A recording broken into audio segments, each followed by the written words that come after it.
Hello, magandang gabi sa inyo lahat.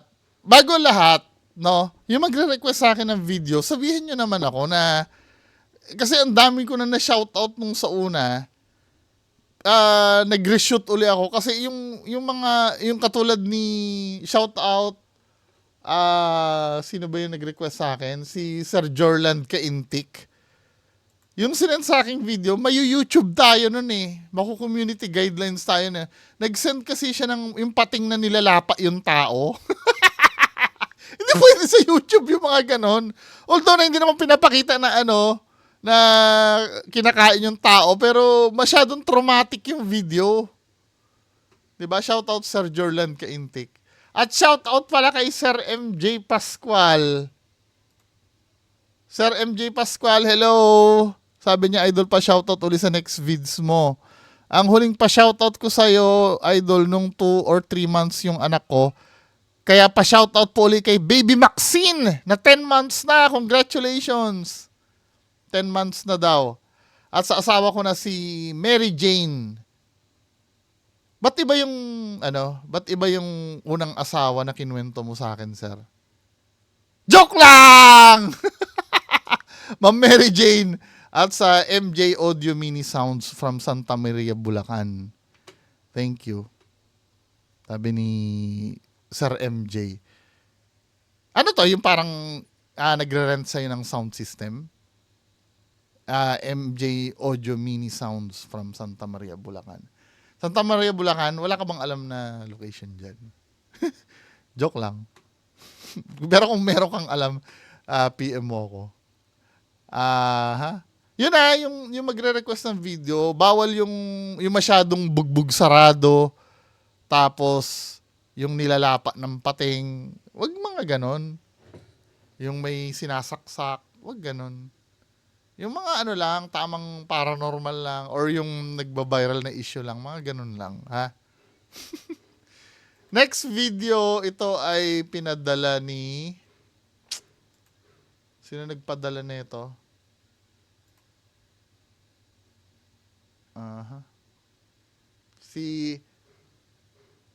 Sino ba yung nagpadala ng video na yun?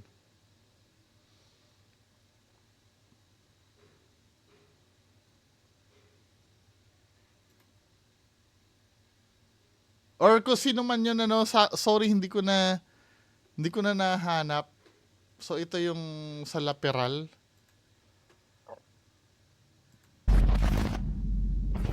Ang sikat na artist at vlogger na si Goldie G ay pumisita noong September 2021 sa sikat na Laperal White House sa Baguio na itinuturing na isa sa pinaka-haunted na lugar sa buong Pilipinas. At sa pagbisita nga ni Goldie G para mag-camouflage art, ay may nangyaring kakaiba habang siya ay nasa tapat ng bahay.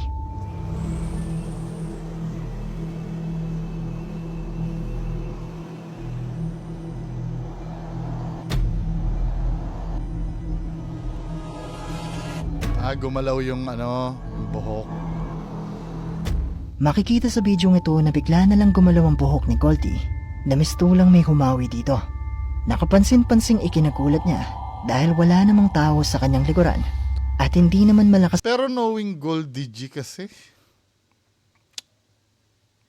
meron ngang content yan yung may lumitaw sa likod niya na debunkable eh.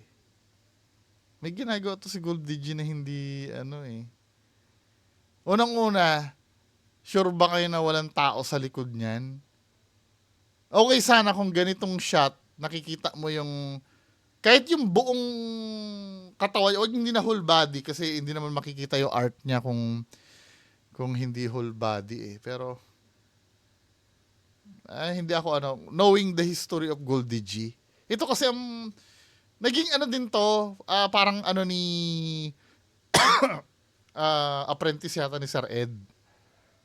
Or parang nagkaroon sila ng pero kasi yung pagka mo na yung credibility mo kasi 'di ba? Marami siyang videos na kaduda-duda before at yung iba debunkable katulad nung Charlie niya. Kayo kung paranormal yung tingin, pero for me, knowing yung history kasi ni Goldie G, Hindi, malay mo, totoo naman. Ito yung gusto kong message na iparating. Hindi naman porkit fake ghost hunter siya, fake na siyang ghost hunter forever. Malay mo makakapture. Kahit sila Donsky, sila Kuya Red, sila 88. Meron nga, one time merong video si 88 doon na may na-capture siya doon ko natatandaan nyo pa yung mga dating nanonood sa akin. May na-capture na parang itim na tao doon sa video niya na hindi pinansin ni 88. Kasi focus na focus silang mameke. Natatandaan nyo ba yon? Kakalkalin ko nga yung video na yon dati. Hindi naman porkit nangangahulugan kasi na fake ghost hunter na hindi na makaka-capture ng totoong paranormal, 'di ba? Naniniwala naman ako doon dahil nagro-roll naman kasi yung video nila Kaya lang ang kailangan nilang pagdusahan doon yung hindi na sila paniwalaan dahil sa paggawa nila ng fake dati. Ako kung nakagawa ko ng fake dati at hindi na kayo maniwala sa akin, gets ko na yun kasi ginawa ko yung sacrifice na yun for educational purpose. Diba? Okay na yun kung hindi kayo maniwala sa akin. Pero halimbawa kung kayo ay career na ghost hunter tapos diba nahuli yung ibang video mo na namimeke ka, parang sorry no, parang mahirap na talaga siyang paniwalaan. Lalo na ito no, yes, nakakaano naman yon.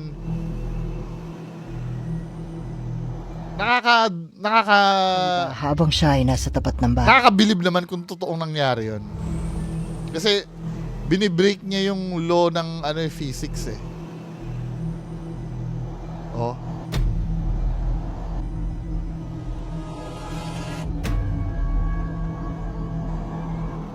Aware siya na gumalaw yung buhok niya, napapikit siya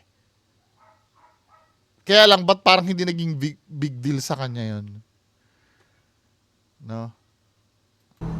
Makikita sa bidyong ito na bigla na lang gumalaw ang buhok ni Goldie na mistulang may humawi dito. Nakapansin-pansing ikinagulat niya dahil wala namang tao sa kanyang likuran at hindi naman malakas ang hangin ng mga oras na ito.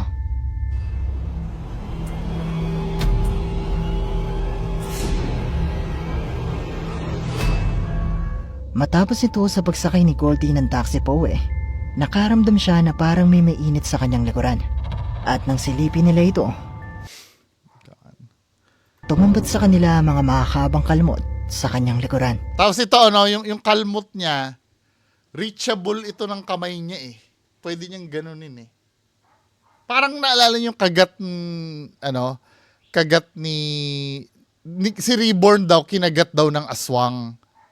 Pero ang kagat ng aswang dito, sa loob ng braso niya.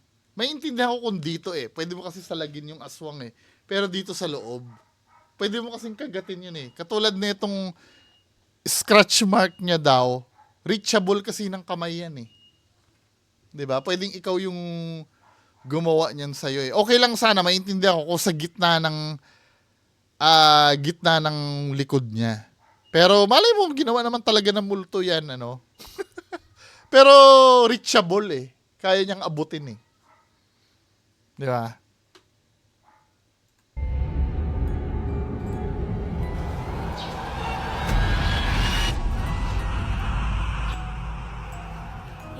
Yung area na yun, actually hindi ko maabot. Nung nandun na kami sa... Abot mo. Kahit nga ako Ako medyo mataba na nga ako, naaabot ko pa Tsaka bakit ka defensive na hindi mo maabot yung area na yun? Bakit ka defensive? Wala namang, unang-una, hindi mo, nung time na yan, hindi pa naman nababasa hindi mo pa naman nababasa yung comments doon dahil on the spot mong ini-examine yan Ba't ka defensive na hindi mo naaabot? Hindi, tinatanong ko lang I could be wrong, baka mali mo totoo nga naman, pero... yung area na yun, actually hindi ko maabot. Nung nandun na kami sa taxi, na-feel ko na parang mainit. Mainit lang naman, tapos parang habang tumatagal humagdi. Tapos ito, nung magpapalit na ako kasi dumiretso ako galing dun sa lateral, dumiretso na ako umuwi. Nung nakita ko na scratch ngayon, kinalibutan ngayon. December 2021 nabalita na naaksidente si Goldie. Pero wala naman siguro itong kinalaman sa pagpunta niya sa Laperal White House. At nitong March 29, 2022, sinabi ni Goldie sa kanyang vlog na matapos niyang maaksidente ay meron na siyang mga nakikita. At sa vlog ding ito habang siya ay nagre-record, ay nagawa na maidokumento ang mga pagpaparamdam. Parang makikita niyo siya, parang puffy pa siya kasi namamaga. Sabi naman ng doktor is mawawala din yung pamamaga and magsusubside din and then babalik din yung eye shape, ganun. And then,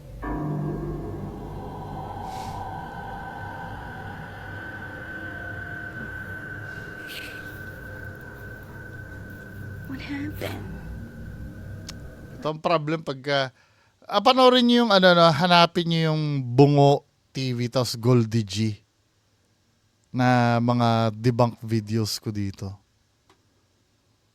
Unang-una, Christmas light kasi yan eh. Hindi ko na naman sinasabing peke ha. Pero kung Christmas light man yan, pwede kasing yung socket niyan ay out of range ng camera na pwedeng kasi pag ang talagang ang vlog ng isang tao palaging may nagpaparamdam, medyo ang hirap talaga. Siguro maswerte lang si Goldie G, no? Ba't namatay? guys, alam niyo ba, after ng na-aksidente, hindi ko alam kung anong nangyari sa akin, bakit ang dami ko nakikita. I don't know if may connection, kasi nasabi ko sa friend ko, and then sabi niya, mas nagiging active daw yung third eye kapag parang napunta ka sa life and death situation, kagaya nung nangyari sa akin. Pero yun lang, parang mas naging active siya nung after ng aksidente. Hindi naman ako matatakutin, pero mas lalo akong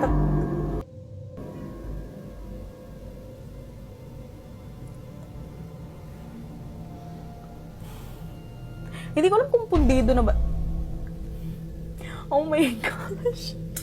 Ang unang gagawin mo dyan kung legit ka is to debunk. Nakasaksak ba?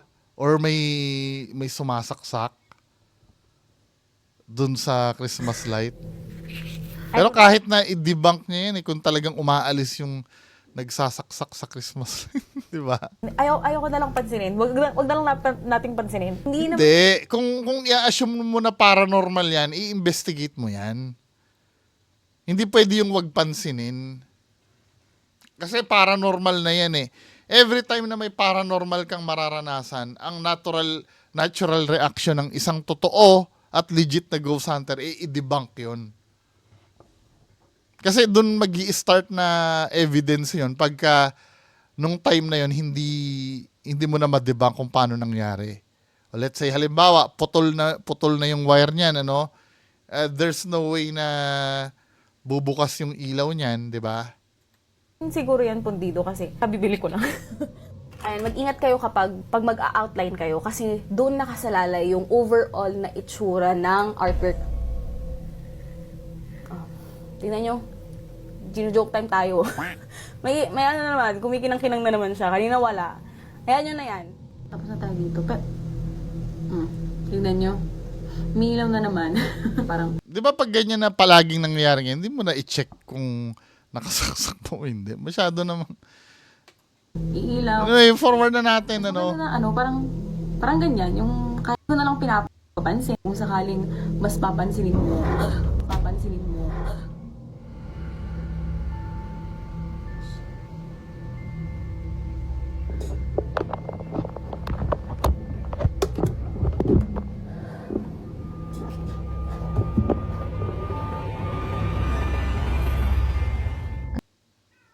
Wait.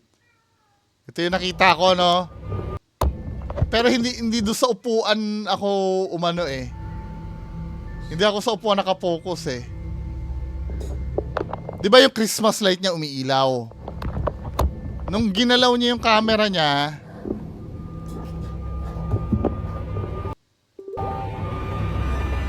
nakita niyo kung paano magkumpul-kumpul yung Christmas light dito sa ilalim? Ganyan ba mag-ano ng Christmas light, men?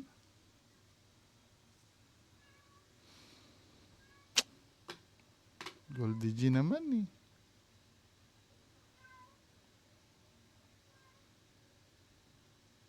As much as possible kasi gagamitin mo lahat yung lights na yan eh. Parang hindi ko nakikita na. O sige, doon tayo sa may upuan na gumalaw, ano? Nagawang may record ni Goldie sa kanyang vlog ang kusang Bakit hindi niya dinibunk yung upuan na gumalaw? sindi ng Christmas lights sa kanyang likuran. Nasa kabuuan ng video ay makailang ulit pang nagpatay sindi. Pero ang mas makapanindig balahibo dito ay ang kusang paggalaw ng upuan sa kanyang likuran. Pero di pa siya nagtatapos. Nitong July Pag 8, 2022, muling bumalik si Goldie sa Laperal White House para subukang magalay ng dasal at humingi ng tawad sa kung ano man ang nagambala niya. Pero sa pagkakataong ito, meron siyang nakuhanan na talaga namang nakapangingilabot. Nakapag-alin na rin kami ng kandila and bumalik lang talaga kami dito ngayon para ito yung info sa akin nila Sir Ed Galuwag last time, pero ngayon ay parang ulit siya. Susubukan namin kung ito ay mag-work. Matapos nito, kinabukasan ay nakita ni Goldie ang kanyang braso na may mga pasa. Pero wala silang ideya noon kung ano o sino ang may reachable na naman yung lugar na yan eh. Reachable yun eh. gawa nito. Pero sa video ito makikita ang isang itim na kamay na humawak sa braso ni Goldie.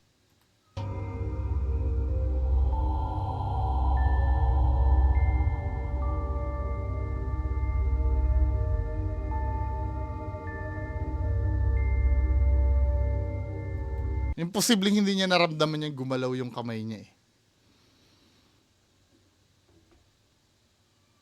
Gumalaw yung kamay ni Goldie G eh.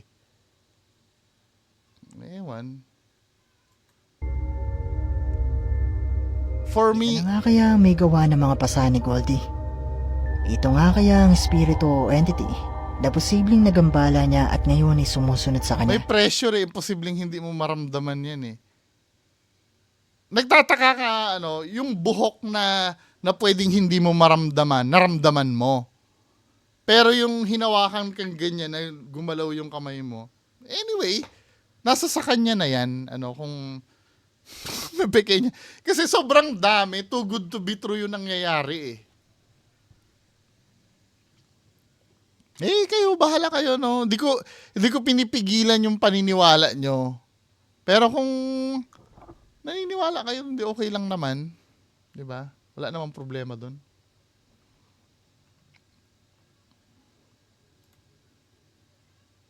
Ano tayo? Next video. Sir Crips uli.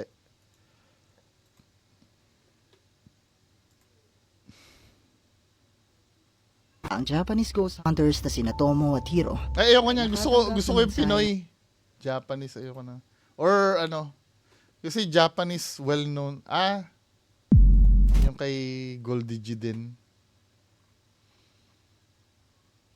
Para kasing ang dami nangyayari do sa video niya. Sobrang swerte niya kung ganun, sa paranormal. Na laging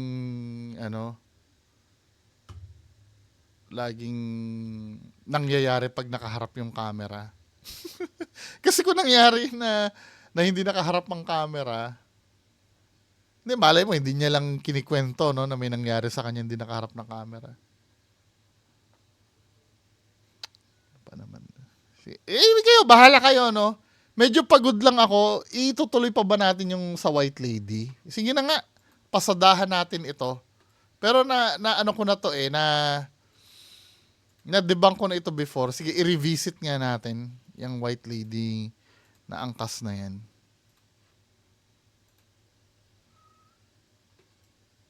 Ayusin ko lang to dahil KMJS to Alam na natin, pagka KMJS, kailangan ganito screen. Paano kaya kung isang gabi sa kanila may makiangkas na White Lady? Ang ilang motorista na napapadaan sa tulay na ito na napapalibutan ng Talahiban sa Barangay Kalawis sa Antipolo City, Rizal, naninindigang hindi lang likha ito ng kanilang guni-guni. Kamisan kami, naghahatid ng pasahero. Yan, tatayo ka talaga ng baligo sa lugar na yun. May nakakita, nakaputi. Sa mga binabaliwala ang ganitong mga testimonya, Ganyan din yung kwento nun sa Marilake eh. Pumunta kasi kami Marilake. 'Di ba? Abangan niyo yung video na yun. kung ang kwento may kalakip na ring video. Guys, may nakasakay sa Sa video, makikita ang isang nakamotorsiklo. Sa kanyang likod, kapansin-pansing may nakaangkas. May nakasakay sa lalaki. Tataasin pa na ibo ko. Tila nakasuot ng puting bestida. Napakahaba ng itim na itim nitong buhok. Sumayad po sa may gulong pero hindi man lang kinakain. Diyos ko po. Sino o ano ang nakasampa sa likod ng motor? Tataasin pa na ibo ko. Gawa-gawa lang ba ang video? Gawa-gawa lang ang video, hindi. Kasi ito, naka-raincoat yan, nakakapote yan, na ito, backpack ito. Tapos, yung basta backpack yan, ano yan, white lady, nakaangkas, nakaganyan. Parang nagmamalaki pa yung white lady. Ang taba namang white lady niyan, men. Yun ang unang debunk ko dito. Medyo nakalimutan ko Pero na. paano rin kung ito'y totoo? Wala. Ayoko na.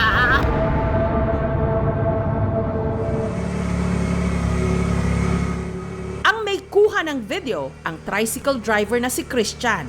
Papunta raw siya sa bahay ng kanyang nobya noon. Sobrang bagal ng takbo ko. Meron kasing isang motor na baka nababagalan sa akin. Hanggang madaan na nga sila sa mismong tulay. Tapos nag-iiba na po yung simoy ng hangin. Amoy sampagita po. Doon na raw napansin ni Christian ang isang motorsiklo na nakabuntot sa kanyang likod. Sa side mirror ko, wala pa po siyang angkas. Yung nag-overtake na po siya sa akin,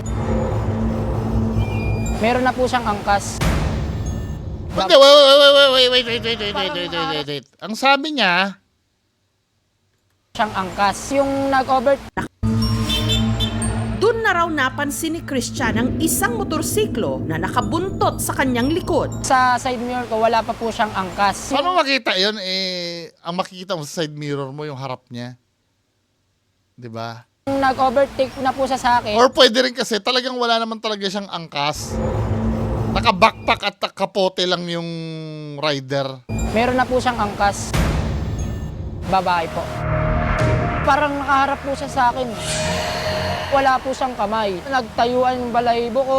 Guys, may nakasakay sa Naisipan ko po talagang videohan siya. Baka namamalik mata lang po ako. Eh yung video po hindi naman po kapag sinungaling yan. Totoo naman yun. 'Di ba? Tataasin pa na ibo ko. Wala. Ayoko na. Kinat ko na po yung video dahil baka po sa akin naman po Dahil na ano mo na alam mo na nakapote. lumipat. Bago makarating sa ikalawang tulay, ayon sa kwento ni Christian, tumigil ang Hindi! Kwento mo na lang yan eh. Kwento mo na lang yan. Hindi na. Hindi. Biruin mo, kung napaka-convenient, bigla mo magkukwento nung after makalampas sa tulay. Bago makarating sa ikalawang tulay, ayon sa kwento ni Christian, tumigil ang rider at dito sila nagkausap. May nakita akong sakay mong babae. Nakaputi. Wala naman, wala na akong sakay. Hindi, meron. Hindi ako naniniwala na totoo yan. Yung nasa likod niya. Kaya Woo! Hindi! chinek niya po yung motor niya kung may diferensya. Sobra ko po nung natakot. Bullshit!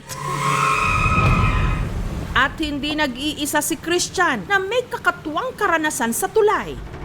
Si Reynaldo na mahigit 4 na dekada nang nakatira rito. Minsan na rin daw nakakita ng di umano, babaeng nakaputi. Pinaandar ko yung motor. Pagkita ko, nandun yung babae sa may intersection, nakaupo.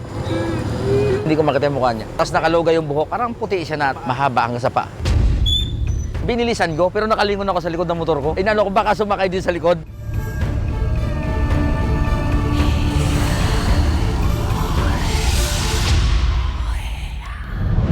Si Bench naman, hindi rin makalimutan hanggang Wala, anong nangyari, ang isang kwento lang nila ang nakuhanan ng video. Tapos sunod, sinundan na nila ng mga kwento-kwento na ganyan.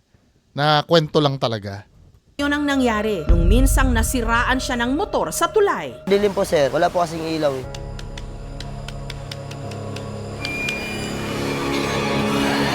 Nakita ko siya, mahabang buhok na tapos naka-white. Nung pag-ilaw ko uli, nawala na.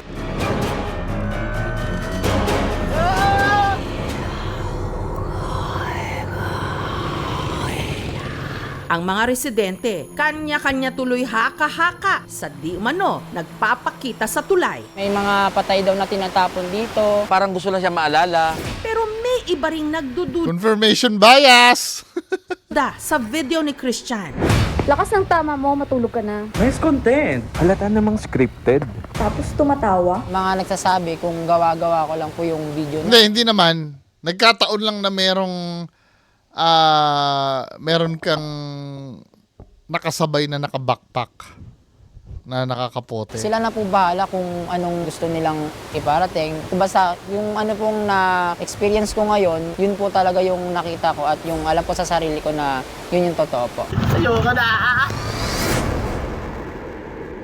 Ipinasuri namin ang video. Mukhang hindi naman siya edited. Unfortunately, yung quality ng video medyo mababa. Kita naman madilim, very grainy para ma-distinguish mo kung ano siya. Opinion ko lang, hindi naman siya talaga white lady. Feeling ko tao lang yun umangkas dun sa motor. Tapos makikita mo naman sa video parang paa yung nasa ilalim eh. Kita ko po talaga yung Hindi. nakausap Kapote yan.